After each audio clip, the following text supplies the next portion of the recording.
Hi friends, আসসালামু আলাইকুম। আপনারা সব কেমন আছেন? আশা করি ভালোই আছেন। কি করছেন? কি হাল আপনাদের? শীতের মৌসুমে কেমন কাটছে? আমাদের এখানে শীত নেই, বরাবর ঠিকই আছে। চলুন আজকে আপনাদের সাথে চিংড়ি পোস্ত রেসিপি নিয়ে এসেছি। চলুন কেমন লাগে প্লিজ রেসিপিটা ফুল দেখবেন, আর আপনারা কেমন করে বানান প্লিজ আমাকে কমেন্ট করবেন। চলুন প্রথমে একটা কড়াই নিয়েছি, যেমন রেগুলারের মতো কড়াই নেওয়া হয় সেই কড়াই না হলে তো রান্না হবে না। তাতে তেলও নিয়ে নিয়েছি, তেলও নিতেই হবে, তেল না হলে তো রান্না হবে না। চলুন এবার তেলেতে চিংড়ি মাছ নুন হলুদ দিয়ে মাখিয়ে রেখে দিয়েছিলাম, সেই নুন হলুদ মাখানো চিংড়ি মাছটাকে দিয়ে দিলাম তেলে। চলো এই তেলেতে ভেজে নেব কড়া করে, ভালো তারে নেড়ে চেড়ে উল্টে পাল্টে রান্না করে ভেজে নেব। ভাজার পর তুলে নিচ্ছি, যেটা রেগুলার সবাই করে, মাছ ভাজার পর তুলে নেওয়া হয়। চলুন আপনাদের ঘরে এবার আমি মশলাটা করা দেখাই। আপনারাও হয়তো পারেন, আমি আবার এটা আবার বলার কি আছে দেখায়। চলুন ফোড়নের জন্য জিরে দিয়ে দিলাম, জিরের পর পেঁয়াজ, পেঁয়াজ তো দিতেই হবে, পেঁয়াজ না হলে তো তরকারি হয় না। চলুন পেঁয়াজটা দিয়ে দিলাম, পেঁয়াজের পর ভালো তারে একটু নেড়ে নুড়ে ভেজে নেবেন।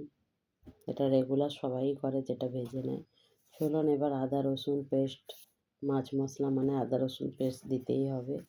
চলুন আদা রসুনটাকে লাল লাল করে ভেজে নিয়ে লাল লাল টমেটো ছোটো ছোটো করে কেটে দিয়ে দিলাম। একটু টমেটোটা আদা রসুন পেঁয়াজটাকে হালকা করে লাড়াচাড়া করে এখানে ঘরের যে এটা সামরিক মশলা থাকে সেই মশলাগুলো আমরা অ্যাড করে দেব, যেটা রেগুলার সবাইয়েরই ঘরে থাকে। চলুন নুন, প্রথমে নুন দিয়ে দেব টেস্ট অনুসারে, আপনারা কেমন কী খান সেই হিসাবে নুন দিয়ে দেবেন, কেন চিংড়ি মাছে নুন দেওয়া আছে সেইটা হিসাবে দেবেন। চলো নুন, হাফ চা চামচ হলদি, হাফ চা চামচ কাশ্মীরি লঙ্কার গুঁড়ো, হাফ চা চামচ ঝাল লঙ্কার গুঁড়ো, আর 1 চামচের মতো টাটকা জিরে পাউডার, মানে এক্ষুনি দেবেন, টেস্টটাও ডবল হয়ে যাবে। না থাকলে আগে করে রাখাও দিতে পারেন। চলুন এরপর একটু পানি দিয়ে মশলাটাকে ভালো তারে ওলট পালট করে কষে নেবেন, যাতে মশলা থেকে তেল ছেড়ে যায়। চলুন এবার মশলাটাকে ভালো তারে তেল ছাড়া অবধি কষে নেব।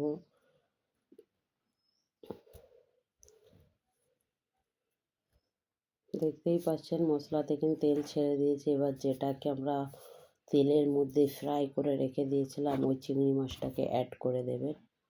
অ্যাড করে দিয়ে ভালো তারে চিংড়ি মাছের উপরে মশলাটাকে ভালো তারে মেখিয়ে ওকে মাখাইয়ে মেকআপ করিয়ে চলো এবার আমরা দিয়ে দেবো পোস্ত। ভালো তারে মশলার উপর মাখিয়ে দেবেন, যাতে চিংড়ি মাছের ভিতর অবধি এই তেল মশলাটা ঢুকে যায়। তারপরে আমরা একটা চা চামচ পোস্ত বেটে রেখেছিলাম, যেটা মিক্সচারের মধ্যে বেটেছি, ওই জন্য একটু পাতলা লাগছে। আমার শিলনোড়া এখানে নেই, নেক্সট বার দেশ মানে গাঁও মানে দেশে যাওয়ার সময় নিয়ে আসা হবে ভেবে নিয়েছি, কেন একটু বাটতে খুবই কষ্ট হয় সেই জন্যে। চলুন ওই মিক্সার জারের মধ্যে একটু পানি দিয়ে পোস্তটাকে ভালো তারে মাখিয়ে ওকেও ভালো তারে চিংড়ি মাছের সাথে মেকআপ টেকআপ করিয়ে দেবেন। দিয়ে ভালো তারে মাখিয়ে দিয়ে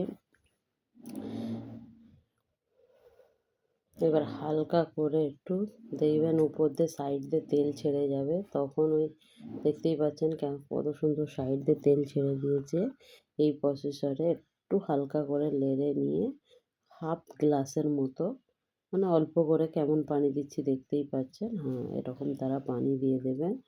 দিয়ে একটু লাড়াচাড়া করে নিয়ে এবার একটু ঢাকা দিয়ে দেবে ওকে, কেন ঠান্ডাকাল শীত লাগতেই পারে, সেই জন্য একটু ঢাকা দিয়ে দিন।